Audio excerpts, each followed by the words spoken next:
wa nusalli wa nusallimu ala khairil anam sayyidina Muhammadin. Terima kasih untuk narasumber yang ketiga, kepada Bapak Kambali SKM Mkes Kabid Dalbuk OPD Kabupaten Brebes kami persilahkan.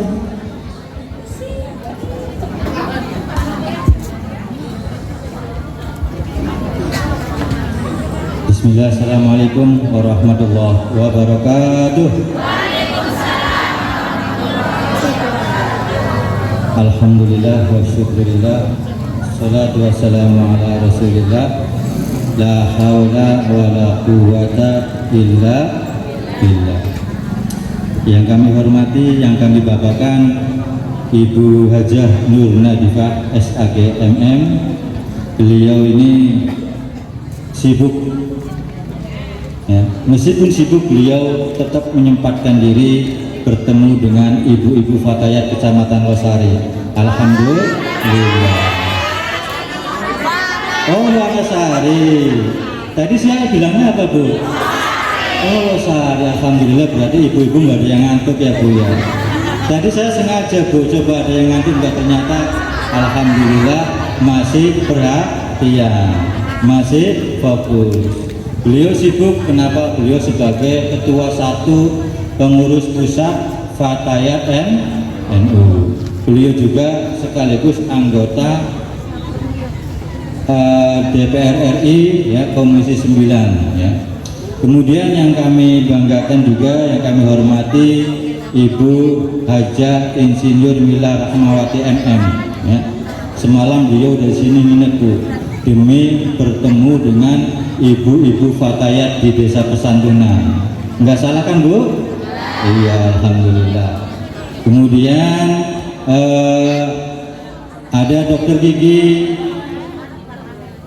Widwiono Mkes ya. Beliau adalah kepala perwakilan BKKBN Provinsi Jawa Tengah. Nah, Brebes ini bagian dari Provinsi Jawa Tengah. Kemudian yang kami hormati Bapak Haji Musyafa LC ya, Ketua Fraksi PKB DPRD Kabupaten Brebes, wakil dari ibu-ibu semua di Kabupaten Brebes. Yang kemudian yang terhormat Bapak Kiai Haji Sobarudin Suriah MWC NU Kecamatan Losari. Oh, Wanasari, alhamdulillah, ternyata ibu-ibu masih fokus ya. Iya, alhamdulillah. Nah, saya boleh lepas masker enggak, Bu? Iya, kalau nggak dilepas nanti ketemu di jalan nggak kenal ya, Bu ya. Saya ini asli Brebes, Bu. Rumahnya di Kluwut, dekat dari sini ya. Kalau naik motor 7 menit sampai, santai itu udah nyampe.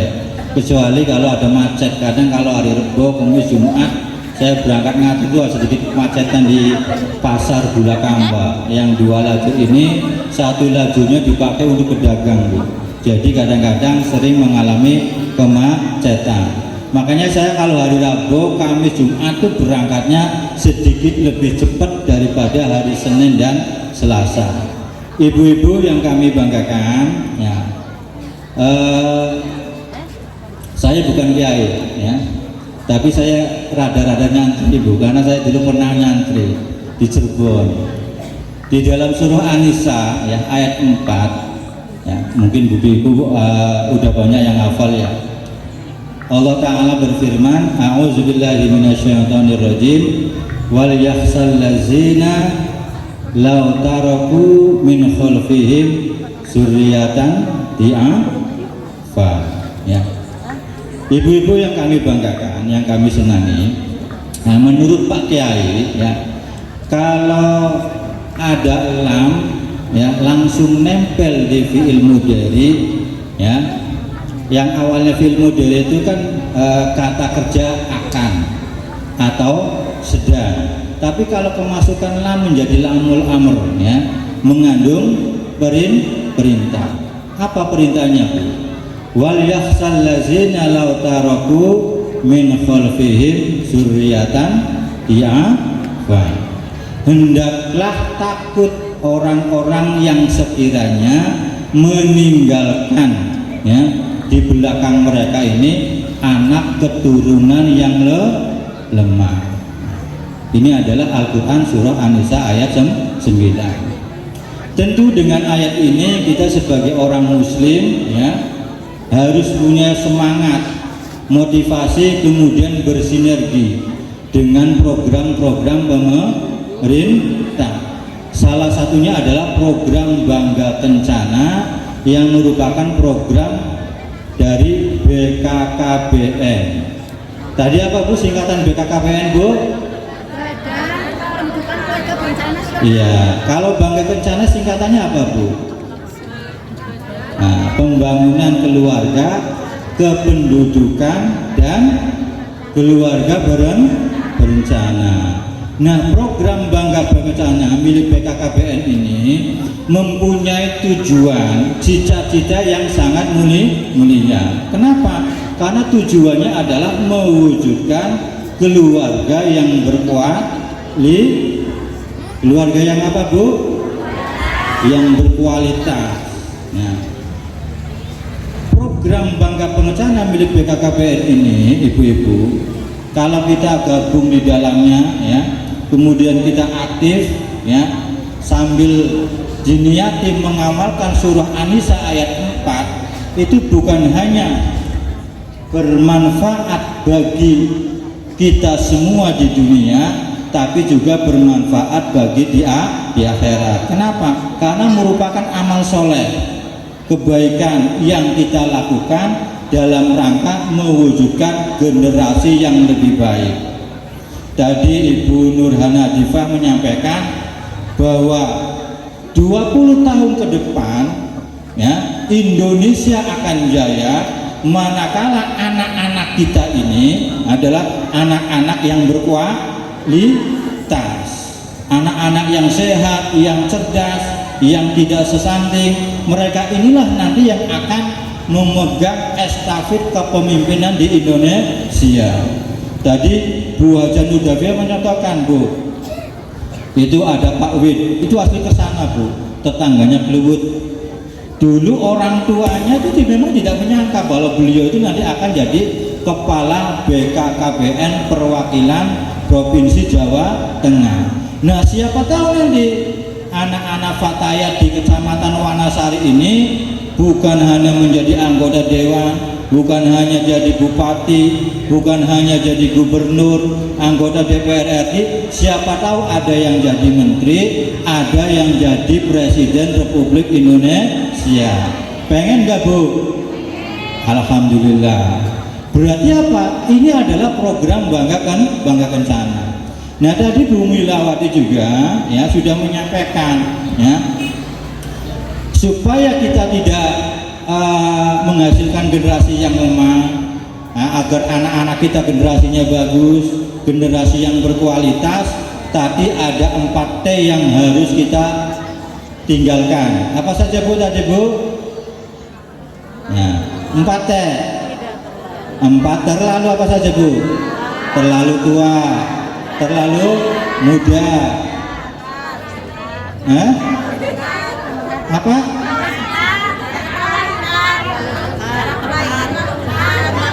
Ya, terlalu dekat jarak melahirkan. Pak Widadi mengatakan minimal 3 tahun. Ya, kata Pak Yai, ya, setelah 33 bulan kelahiran anak yang pertama, baru kita bisa merencanakan kehamilan anak yang kedua. Kemudian jangan terlalu sering melahirkan. 2 anak lebih sehat. Amin Allahumma amin. Ibu-ibu ya, di dalam program Bangga Kencana itu juga ada PPKBD. Nah, di sini ada PPKBD nggak Bu? Sub PPKBD ada nggak? TPK ada, alhamdulillah, tim pendamping keluarga. Ya, saya juga di Losari itu ngasih pengajian Bu, Jamiah Az-Zahra ibu-ibu. Ada yang aktif sebagai PPKBD, yang aktif sebagai PPKBD juga ada yang menjadi anggota tim pendamping keluarga. Pak Wid dan Bu Mila, di desa Pesantrengan ini ada 11 TPK. sehingga totalnya ada 33 orang anggota TPK. Kenapa setiap TPK ini anggotanya terdiri dari 3 orang? Kalau di desa Pesantunan ini ada 11 TPK, berarti jumlah orangnya ada 33 orang.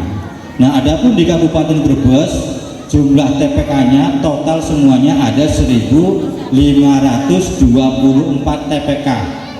Jumlah orangnya ada 4.572 orang. Ibu-ibu, alhamdulillah, meskipun di anggaran kami ya belum ada melakukan pembinaan sosialisasi untuk TPK, tapi Ibu Bupati Brebes, ibu kita semua, Ibu Haja Priyanti SEMH, beliau memerintah DP3KB untuk segera bergerak. Kenapa? Ini sumber daya manusia yang sangat banyak, harus segera diberdayakan. Akhirnya melalui dana CSR ya, bulan Februari kemarin kita sudah keliling melakukan sosialisasi TPK, sosialisasi Bangga Kencana kepada 1.524 TPK, Bu. Alhamdulillah, jadi 4.572 orang yang tergabung dalam TPK ini semuanya sudah mendapatkan sosialisasi Bangga Kencana. Alhamdulillah. Ya, terima kasih, tepuk tangan buat Ibu Bupati kita. Ibu-ibu yang kami banggakan. Nah, TPK yang dibentuk di kabupaten ini adalah kepanjangan tangan dari program BKKBN milik BKKBN yang ada di Jakarta Pusat, miliknya Ibu Insinyur Milawati Rahmawati MMM. Di setiap kabupaten itu ada, Bu. Alhamdulillah, dengan TPK yang merupakan inovasi dari BKKBN ini, tujuannya adalah bagaimana mencegah anak-anak generasi ke depan ini biar tidak stunting. Maka TPK ini ya dibekali dengan ilmu ya, keterampilan, pengetahuan, teknologi, mulai bagaimana mendownload LCMIL ya, aplikasi untuk calon pengantin diisi ya, kemudian calon pengantinnya diberi pendampingan, diberi KIE ya, kita melakukan komunikasi, menyampaikan informasi dan edukasi kepada calon pengantin agar mereka bisa mempersiapkan diri menjadi pengantin yang sehat. Kalau ternyata tidak sehat, masih ada waktu supaya calon pengantin ini disehatkan. Kalau kurang gizi, ayo kasih makan yang banyak, kasih protein, telur, ayam, ikan, daging, dan lain sebagainya, supaya calon pengantin ini, terutama mempelai wanitanya ini adalah calon pengantin yang sehat. Kenapa? Karena calon pengantin ini setelah menikah pasti mendapatkan keturunan. Nah, bapak ibu orang tuanya, bapak ibu mertuanya tanya kapan mau punya cucu, punya anak, saya udah pengen cucu gitu kan. Makanya calon pengantin ini harus diberikan pendampingan supaya mereka menjadi pengantin yang sehat. Kalau kurang sehat, terus waktu pernikahannya sudah dekat, boleh nggak menikah, Bu? Ya boleh, masa undangan udah disebar digagalkan ya, Bu ya. Tetap diperbolehkan untuk menikah, tetapi dianjurkan untuk menunda kehamilan sampai calon orang tua ya, terutama ibunya itu benar-benar sehat. Kemudian setelah hamil, tim pendamping keluarga ini juga harus melakukan pendampingan ya, harus kenal betul faktor resikonya apa saja. Kalau ada di dalam ibu hamil ini faktor resiko, berarti ibu TPK ini harus banyak memberikan pendampingan lebih ya.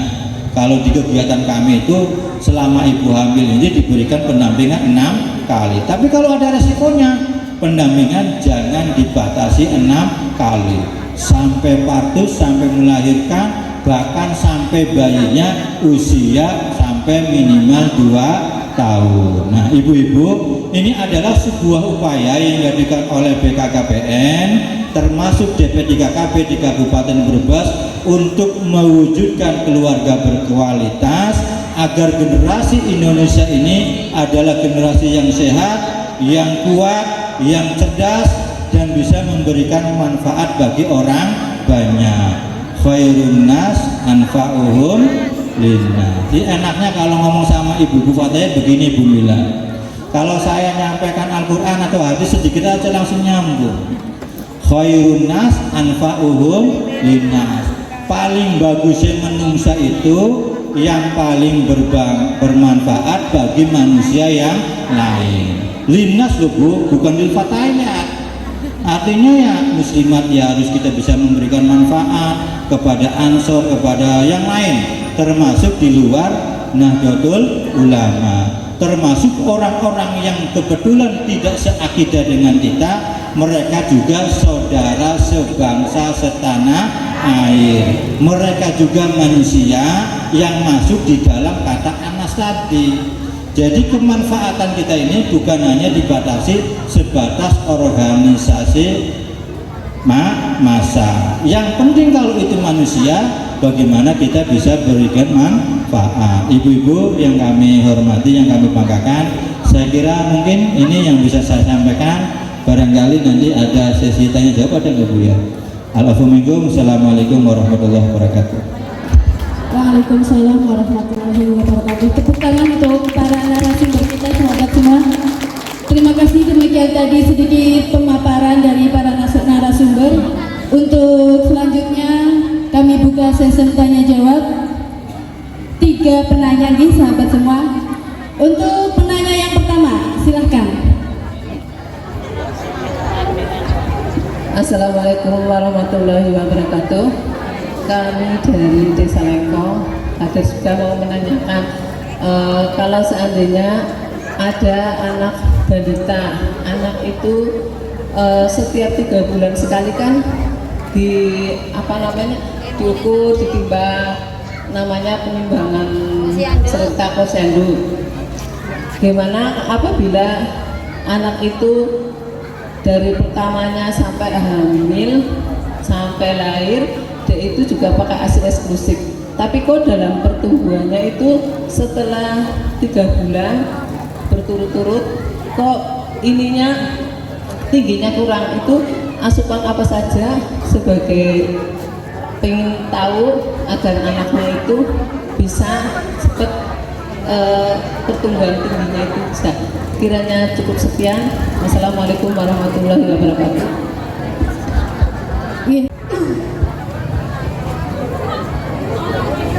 Ya, pertanyaannya bagus sekali Ibu. Jadi usianya masih 3 bulan, tapi kok tidak seperti yang diharapkan tingginya maupun beratnya, gitu ya. Yang pertama harus dilihat apakah waktu lahir bayi itu beratnya kurang dari 2,5 kg atau tidak. Kalau kurang dari 2,5 kg berarti bayi itu termasuk stunting, gitu ya Bu ya. Tapi kalau bayi itu lahir tidak stunting, kemudian pertumbuhannya kurang, dilihat apakah bayi itu sering sakit-sakitan atau tidak. Tapi kalau bayi itu tidak sering sakit-sakitan, tapi badannya masih tidak sesuai dengan umurnya, baik tingginya maupun beratnya, apakah ASI-nya cukup atau tidak, gitu ya Bu ya. Tadi sudah disampaikan bahwa ibu tersebut ASI eksklusif, gitu ya Bu ya. Nah, pedomannya apa sih kalau bayi?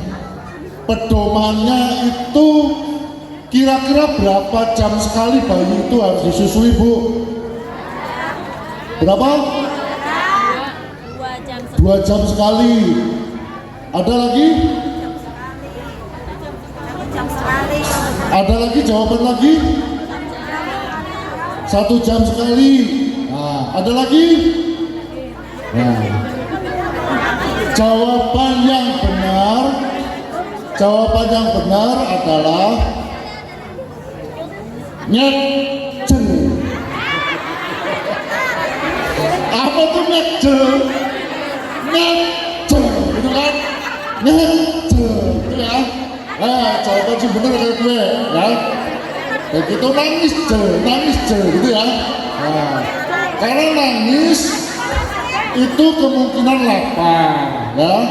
Kemudian jel itu juga sebagai rasa kasih sayang. Biasanya si bayi itu ada sesuatu begitu ngejel diminumi langsung meneng. Bener apa ora?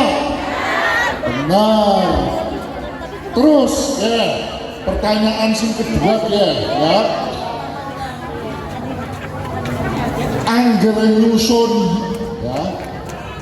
Kowe carane priben kowe? Susu kan loro ya. Ya, aku ngomong sama anak-anak ya. Susu kan loro ya. Terus anggere duwe bayi, carane nyusun iki priben? Ganti-gantian. Kanan kiri apa kiri dulu baru kanan? Kanan dulu baru kiri. Nah, bagus. Tapi kiri kanan kanan kiri, kalau misalnya yang pertama kanan dulu, yang kedua kiri, itu antara yang pertama dengan yang kedua itu lebih lama yang mana? Ya, lebih lama yang kiri ya Bu ya. Apa alasannya Bu? Hah? Memang ya. Nah, alasan sing bener ya. Ya ora apa-apa. Nenangnya ning kiri kono ya. Ora apa-apa. Alasan sing bener karena di situ ora apa-apa. Biasanya angger bayi ngelih, bayi ngelak ya, disusuni disit misalnya sing kanan ya, misalnya sing kanan 3 menit misalnya ya, biasanya ngerti kan top bener apa? Bener ya? Benar. 3 menit terus kok ganti sing kiri ya nanti 6 menit, 7 menit nganti war. Sebabnya apa? Angger sing pertama gue bayinya geli, jadi sedotannya cepet, bener kan? Engkau yang wis rada waret dipindahkan nggone susu sing sebelah kiri. Nah, sebelah kiri rada sedotannya ki ora kenceng karo turu. Ya bener ora? Nah, ibu-ibu sini pengalaman, mbak-mbak, sahabat-sahabat yang remaja, wadon apa arane? Remaji. Gue ya nganggo pengetahuan ya, besok angger duwe anak kayak gue ya. Itu ya Bu ya, pertanyaannya ya Bu ya. Mantep Bu. Ya, demikian. Terima kasih. Saya kembalikan lagi ke pembawa acara. Terima kasih jawabannya. Untuk penanya yang kedua silahkan. Monggo ke depan sahabat.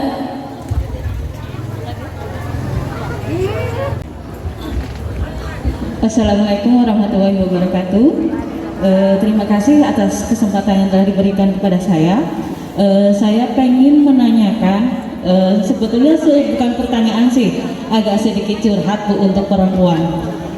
Sejatinya kita kan perempuan ya Bu ya, bukan untuk melawan kodrat. Kita sebagai perempuan sudah kita hamil, menyusui, merawat anak. Nah ini tentang KB Bu. Gimana caranya atau kiat-kiat kita sebagai perempuan untuk memberikan saran ke suami kita untuk gantian ikut KB Bu, yang bisa kita sebut vasectomy. Dan apakah KB tersebut ada efek sampingnya, Bu?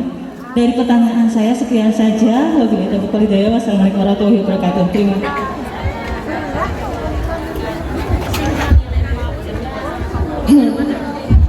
Aduh, pertanyaannya ini susah-susah karena bagaimana membujuk seorang suami supaya mau ber-KB. Wah, ini benar-benar harus dari hati ke hati ya Pak.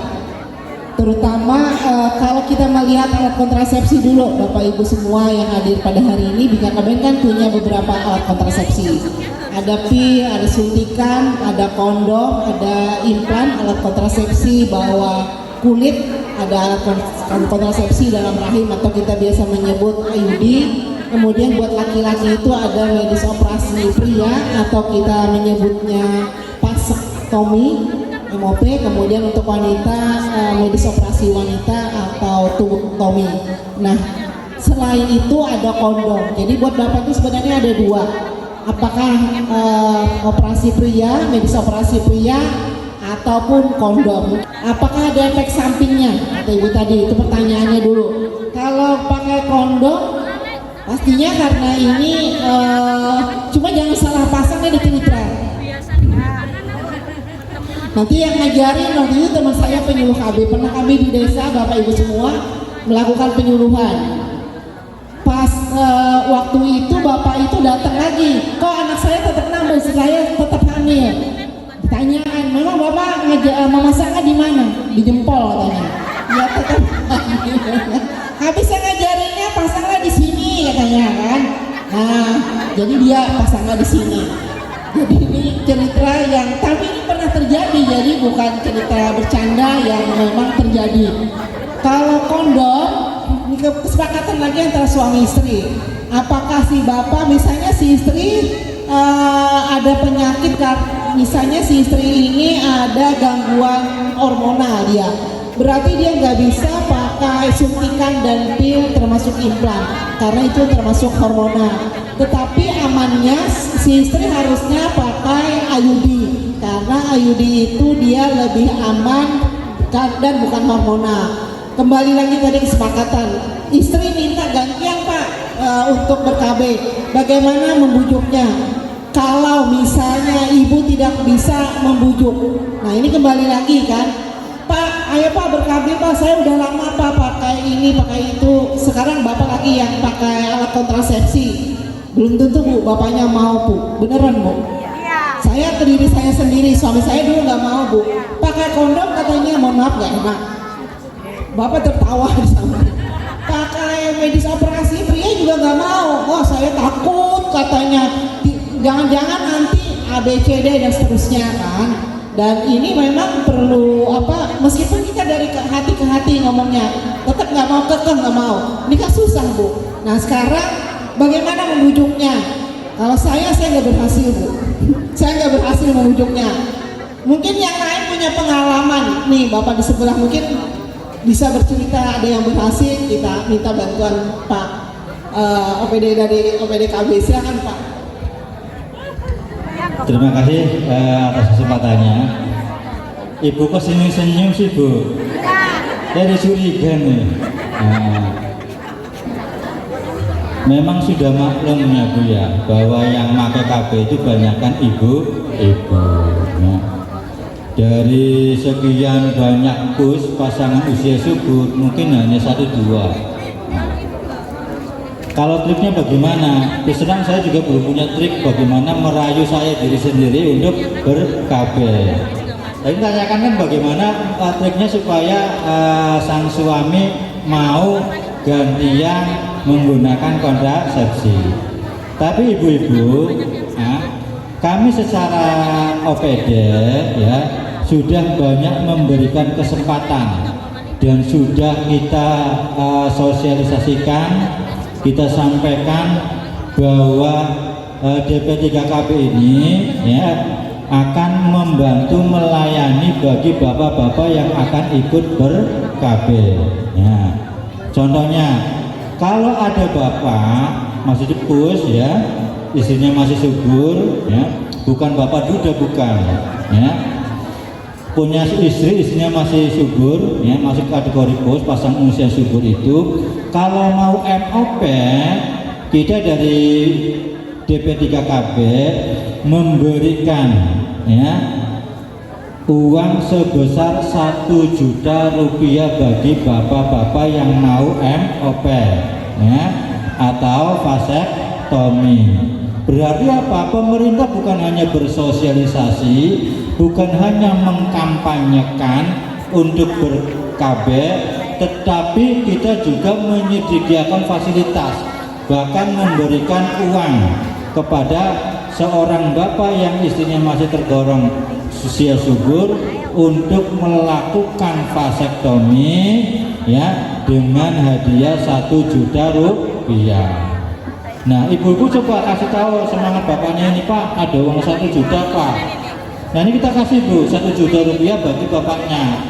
Kalau ibu yang mengantar langsung, ibu juga nanti dikasih uang 300.000 rupiah. Jadi bapaknya dapat uang 1 juta rupiah, kalau ikut vasektomi atau MOP, ibu yang antar juga dapat 300.000 rupiah. Alhamdulillah. Ini yang kita upayakan agar bapak juga ada yang bersedia untuk mengikuti program KB, setidaknya bergantian untuk ikut kontrasepsi. Mungkin ini dari bidang jalur, ya, DP3KB. Barangkali yang lain ada ingin menambahkan.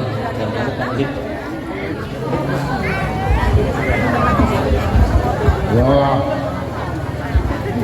pertanyaan ini bagus banget, pertanyaan ini, ya. Jawabannya sih ada kanelan, ya. Ini ya gampang.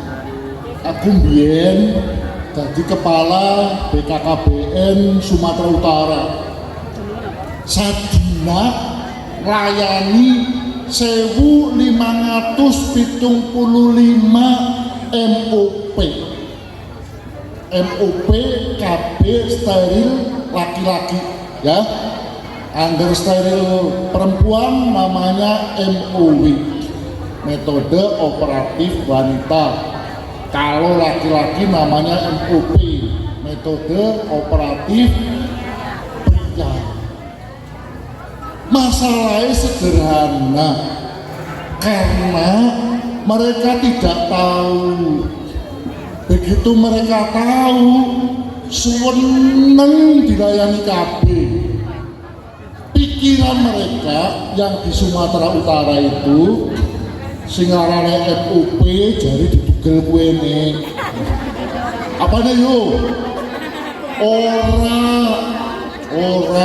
ya. Hanya saluran spermanya itu memang diikat kemudian dipotong. Tubuhnya si jejak, si ngadeg gitu kan, ya. Ora apa-apa. Kayaknya sudah kawin ya? Udah ya? Ya aku orang ngomong saru, tapi supaya jelas, ya. Intinya bapak-bapak kue khawatir yang dipotong kue jarene barang tak jelasaken, malah dalam penyuluhan saya minta pada orang yang sudah di MOP, minta dijelaskan. Ada yang langsung mudeng, ada yang harus pakai metode tertentu supaya mudeng, supaya dong, supaya ngerti, supaya paham. Nah, sebagian besar alhamdulillah pada mudeng sehingga berduyun-duyun pada melu MOP. MOP itu cuman dijukut secuil, orang dijukut nganggo pinset, ya, nganggo pinset, terus nang sore tubuh, nang tubuhnya, ya, nang sore, kue ana saluran, arani saluran vas deferens, ya, saluran sperma. Dijukut kemudian di metode operatif pria kue langka 5 menit yang ngerjakan lukane paling bisa pentol korek ya irung paling sama wedok ana wong sing ora gelem wong sing pengen tahu persis kayak apa akhirnya kadernya itu wis divasektomi ya karena esi ragu-ragu ya akhirnya yo tak tuduhaken gelo ya diperlihatkan bahwa tidak dioperasi tidak disoek itu pakai pisau ya begitu dituduhaken bahwa bekasnya itu kan katon ya bekasnya saat pentol korek rada ireng sedikit ya katon nembe kayak kue aku gelem di vasektomi alhamdulillah sehingga dalam 1 hari waktu itu saya bersama tim bisa ngerjakan 1575 aseptor itu ya Bu ya.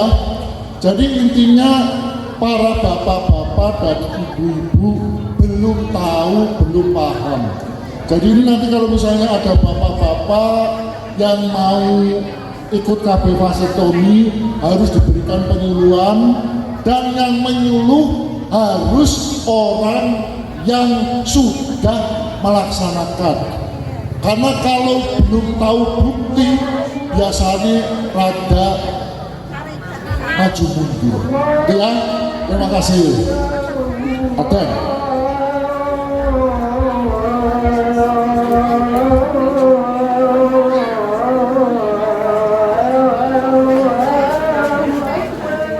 Sahabat-sahabat dan hadirin yang kami hormati,